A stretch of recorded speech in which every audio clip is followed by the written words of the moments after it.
Hello students, मैं हूं जयशंकर झा और आप देख रहे हैं कैरियर पॉइंट नवादा। आज मैं आप सबों को ऐसे कुछ आदतें के बारे में बताने वाला हूं जो आपको टॉपर बना देगी। चलिए तो जानते हैं कुछ ऐसे आदत जो हमको टॉपर बना देगी, हम सभी को क्या करेगा तो टॉपर बना देगा। तो उस आदतों को जानते हैं और उस आदतों को पालन करने का भरपूर कोशिश करते हैं, देखते हैं क्या होता है। देखिए, पहला जो है वह है आपको पता होना चाहिए। आपको पता होना चाहिए कि कब पढ़ना है और कितना पढ़ना है, और पढ़ाई को कभी कल पर मत टालो। यह जो आदत, पहला आदत हम इसको बोल रहे हैं, जो आपको पता होना चाहिए कि कब पढ़ना है। पढ़ने का एक प्रॉपर टाइम आपको ढूंढना पड़ेगा।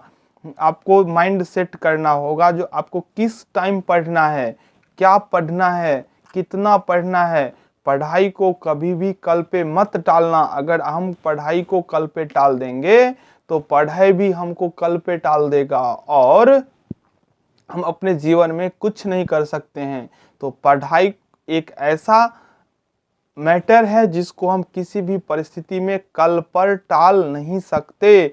उन्हें आज करना है, अब भी करना है, क्योंकि शिक्षा ही एक ऐसा चीज है जो जानवर और मनुष्य में डिफरेंस पैदा करता है। अगर शिक्षा विहीन कोई मनुष्य है तो वो जानवर के समान है।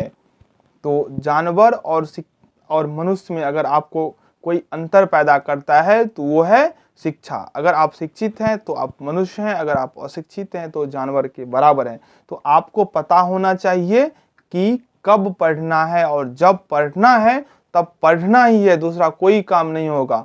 और कितना पढ़ना है, क्या पढ़ना है, पढ़ाई को कभी हमें कल पर मत टालना चाहिए। चलिए देखते हैं अब दूसरा आदत। दूसरा जो आदत है वो है हर घंटे 45 मिनट पढ़ो और 15 मिनट का ब्रेक लीजिए। देखिए, बहुत के लिए यह काम करने वाला है, बहुत इसको नहीं मानते हैं, लेकिन मैं कहता हूं अगर आप 45 मिनट लगातार पढ़ रहे हैं तो पढ़ने से थोड़ा सा तो उबाऊपन आएगा ही। तो उस उबाऊपन से हटने के लिए, निकलने के लिए आप 15 मिनट का ब्रेक ले लीजिए। 15 मिनट का ब्रेक ले लीजिए और फिर से पढ़ने के लिए बैठिए। तो फिर आप फ्रेशनेस महसूस करेंगे और आप जो पढ़ेंगे उसको समझेंगे। तो हर घंटे 45 मिनट पढ़ो और 15 मिनट का ब्रेक लो। अगर आपको लगता है जो नहीं, आप 2 घंटा 3 घंटा कंटिन्यू पढ़ सकते हैं तो आप पढ़िए, जरूरी नहीं है ब्रेक लेना। लेकिन 15 मिनट का ब्रेक लेना 45 मिनट पढ़ने के बाद थोड़ा फ्रेशनेस देता है,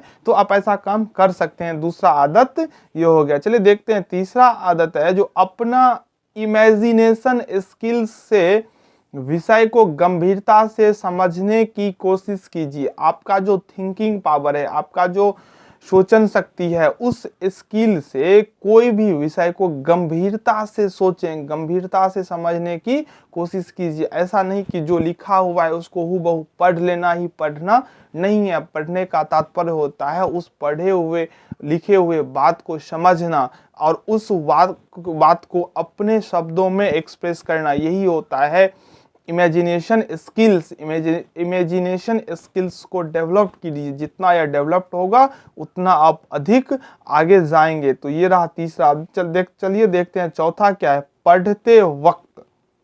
पढ़ते वक्त किसी भी इलेक्ट्रॉनिक डिवाइस या फिर ऐसा जो आपको डिस्टर्ब कर सकता है उसे अपने कमरे से बाहर रखो। यह बहुत ही महत्वपूर्ण है। इलेक्ट्रॉनिक डिवाइस जो होता है, चाहे वो मोबाइल हो, चाहे वो कैलकुलेटर हो, चाहे टीवी हो, चाहे कुछ भी, तो आपको क्या करेगा तो माइंड को डाइवर्ट करेगा। तो पढ़ते वक्त अगर आप कंसंट्रेट होकर पढ़ना चाहते हैं तो आप इलेक्ट्रॉनिक डिवाइस को अपने से दूर रखें। इलेक्ट्रॉनिक डिवाइस ही ऐसा होता है जो लोगों को डिस्टर्ब करता है या फिर ऐसा जो आपको डिस्टर्ब कर सकता है।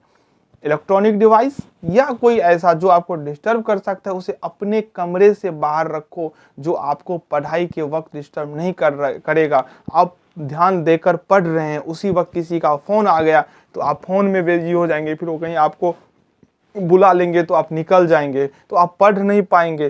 थोड़ा दिक्कत तो होगा, लेकिन पढ़ाई के टाइम आप उस इलेक्ट्रॉनिक डिवाइस को बाहर रखें जो आपको डिस्टर्ब कर सकता है या और डिस्टर्ब करता होगा। तो यह बहुत ही इम्पोर्टेंट बातें हैं। चलिए देखते हैं अगला क्या है। अगला है, केवल इसलिए मत पढ़ो कि परीक्षा के लिए याद करना है। बहुत सारे स्टूडेंट्स में यही खासियत होते हैं जो पढ़ाई करते हैं सिर्फ और सिर्फ एग्जाम पास करने के लिए।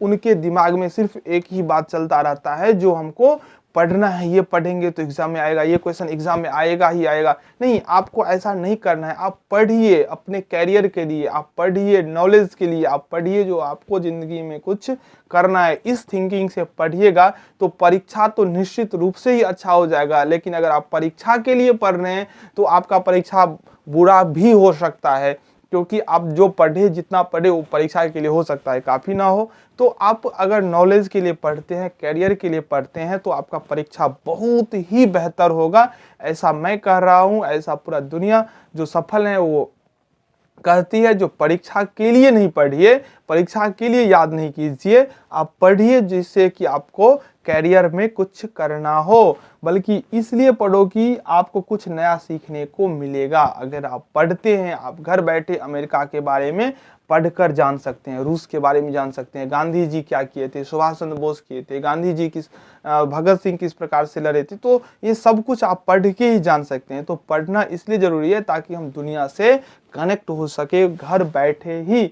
तो पढ़ना हमको सिर्फ एग्जाम के लिए नहीं है, ये ध्यान रखिए, बहुत ही महत्वपूर्ण बातें हैं। चलिए देखते हैं आगे क्या है। इन सभी नियमों का अगर आप पालन करेंगे तो आप निश्चित रूप से क्या होंगे, सफल हो जाएंगे। आपको ऐसा पढ़ना है ताकि आपको कल ही एग्जाम देना हो। तो इससे क्या हो, जैसे ये मैं ये नहीं कर रहा हूँ जो पढ़ने की तरीका है या पढ़ाई कीजिए एग्जाम के लिए।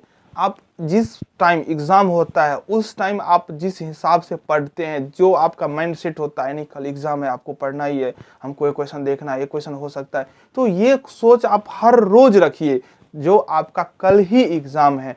तो इस हिसाब से अगर आप पढ़ेंगे ना तो आपका एग्जाम तो अच्छा होगा ही होगा, आपका कैरियर भी अच्छा होगा। आज का जो कॉम्पिटिटिव युग है, इस युग में बने रहने के लिए बहुत ही पढ़ना पड़ेगा, बहुत लोगों से लड़ना पड़ेगा, और इस लड़ाई में एक ही साथी है, वो है उच्च शिक्षा। तो चलिए लगे रहिए, और कौन कौन पढ़ेंगे इस हिसाब से तो आप हमें कमेंट में जरूर बताइए, और कैसा लगा आपको ये बताइए। अभी के लिए आप सबसे मैं विदा लेता हूँ।